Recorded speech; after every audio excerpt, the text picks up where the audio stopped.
Hello, welcome to this video. I'm going to talk about how we can improve our international trade and how we can be able, what we can see that can hinder the international trade and what can benefit the international trade. We're going to talk about how we can expand our businesses to international trade.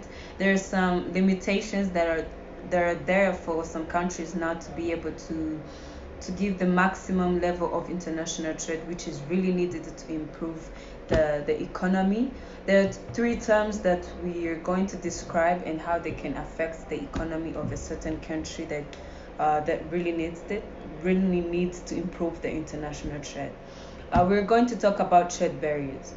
When we talk about trade barriers, we say we are going to broaden our mind to some restrictions that are provided by a certain country that limit the international trade.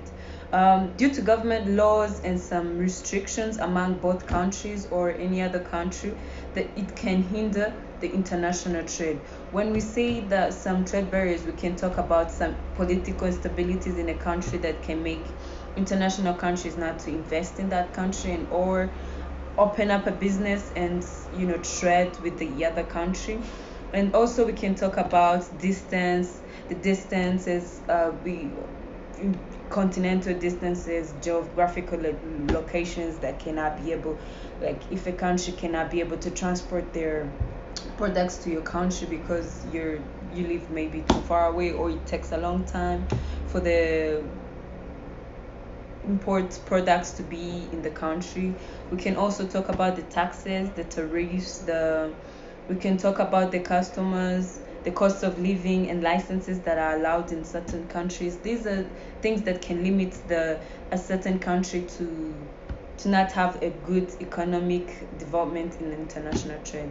We also talk about exchange rate. When we talk about exchange rate, one thing that comes to your mind is the currency of the country. If the currency of the country, if $1, for example, if a country has a high exchange rate, then it has low income. We would give an example as how if a dollar in a certain country, the exchange rate is really high. I don't think the currency of the country is low. It shows that the currency of the country is low, which means that there will be increase in a lot of activities like taxes and vice versa.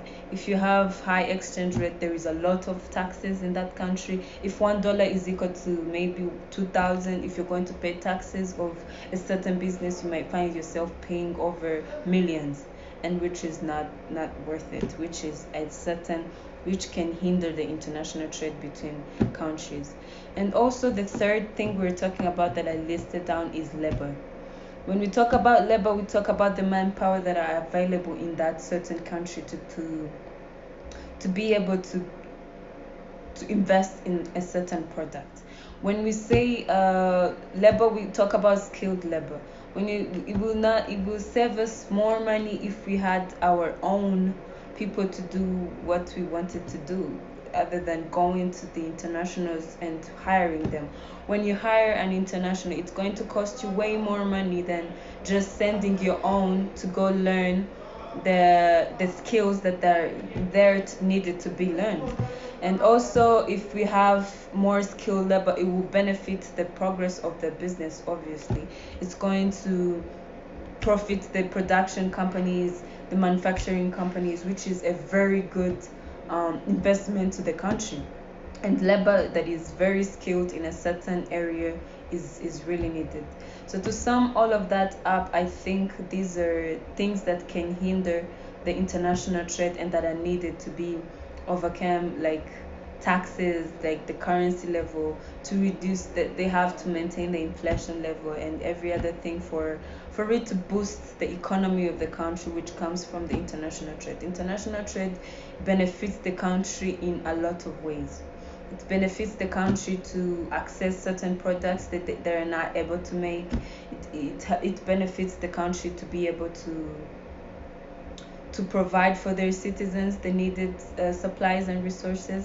So, which I think that the international trade is a really good investment to the country, and to any other country that would need in international trade. For example, Rwanda exporting coffee, importing something else. We really need to earn money from exports, and earn their countries needs to earn money from import us importing their products, which shows the level of the economic level standard, and also which can benefit the country in several ways. Thank you so much for listening to me in this video. I hope we get to learn more. Thank you.